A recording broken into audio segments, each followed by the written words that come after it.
હાલો મિત્ર, જય શ્રી કૃષ્ણ. સ્વાગત છે તમારા બધાનું આપણા કિચનમાં. આજે આપણે બનાવશું પાસ્તા. તો મેં આ રીતે સ્પ્રિંગ પાસ્તા લીધેલા છે. તમે કોઈ પણ લઈ શકો છો.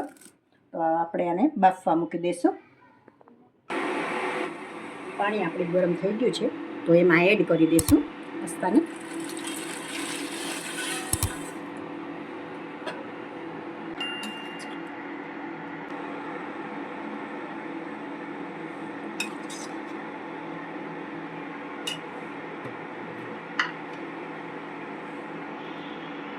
થોડું આપણે નિમક એડ કરી દઈશું.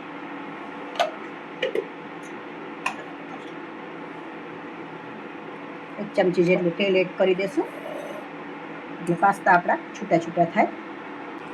થોડા સોફ્ટ થઈ જાય ત્યાં સુધી આપણે ચડવા દઈશું. પાસ્તા આપણા રેડી છે. એટલા સોફ્ટ થઈ જવા જોઈએ. આ રીતે આમ કટ થઈ જવું જોઈએ, એટલે પાસ્તા આપણા રેડી છે. આપણે ચાયણામાં કાઢી લઈશું.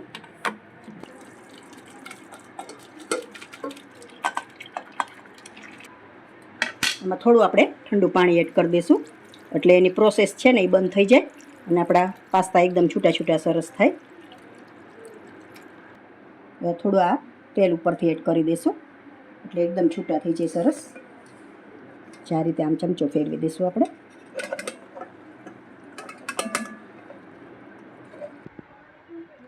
પાસ્તા આપણા આમાં ઓસાવી લીધા છે, તો હવે આપણે વઘાર મારી લઈશું.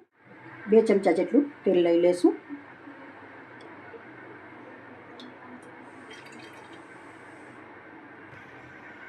તેલ આપણું આવી ગયું છે. હિંગ મૂકી ડુંગળીનો વઘાર મારી દેશું. ડુંગળીને ચડવા દેશું.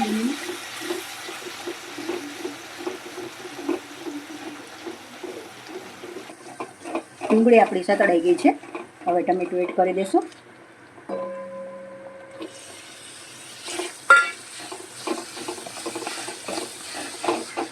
સારી રીતે મિક્સ કરી લઈશું. કેપ્સિકમ મરચાં લીધા છે, આ રીતે કટ કરીને એને પણ એડ કરી દઈશું. થોડા મોટા પીસીસ રાખ્યા છે એને, એટલે 2 મિનિટ માટે સાંકળશું. અને થોડું નિમક એડ કરી દઈશું.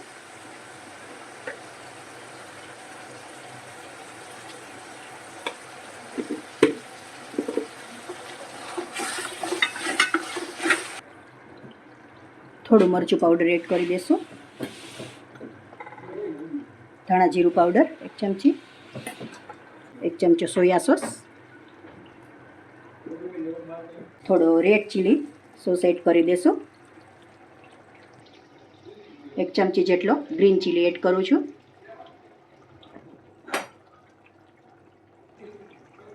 એક ચમચો ટમેટા કેચપ,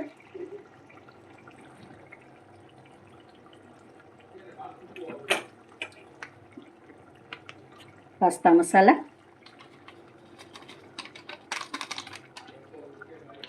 સારી રીતે મિક્સ કરી લેશું.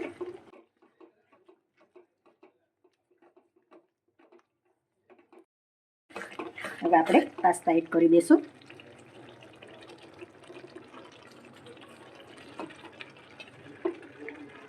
મિક્સ કરી લેશું સારી રીતે. ધીમે ધીમે હાથ હલાવવા, એટલે આપણે પાસ્તા ભાંગે નહીં. જો મિત્ર, પાસ્તા તૈયાર થઈ ગયા છે.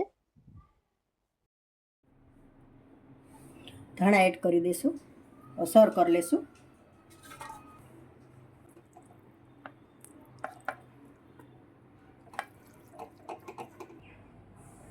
જો તૈયાર છે મિત્રો આપણા પાસ્તા. જો તમને મારો વિડીયો પસંદ આવ્યો હોય તો લાઈક કરશો, કોમેન્ટ કરશો, તમારા મિત્રોને શેર કરશો.